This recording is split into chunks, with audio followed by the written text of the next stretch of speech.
చిన్నారి కథల వినోదానికి స్వాగతం. ఈరోజు మనం జిరాఫీ ఎలా తన భయాన్ని పోగొట్టుకుందో తెలుసుకుందాం. అనగనగా ఒక పచ్చని అందమైన అడవిలో జియా అనే చిన్న జిరాఫీ ఉండేది. జియా చాలా మంచిది, చాలా ముద్దుగా ఉండేది. కానీ ఒక చిన్న సమస్య ఉంది. తన ఎత్తు జియాకు అస్సలు నచ్చేది కాదు. అడవిలోని చిన్న జంతువులంతా కింద నేల దగ్గరే ఆడుకుంటుంటారు.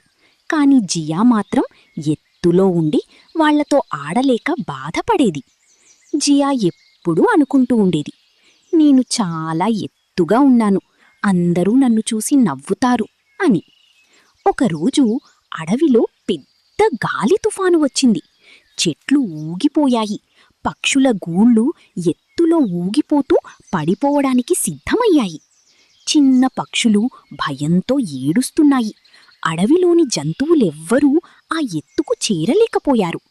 జియా ఆ దృశ్యం చూసి గట్టిగా ఊపిరి పీల్చుకుంది. నేను ప్రయత్నిస్తాను అని ధైర్యంగా ముందుకు నడిచింది.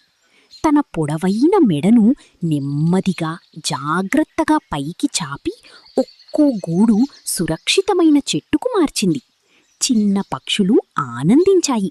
అడవి జంతువులంతా చప్పట్లు కొట్టాయి. జియా అనుకుంది, నా ఎత్తు నాకు ఇంత ఉపయోగపడుతుందా?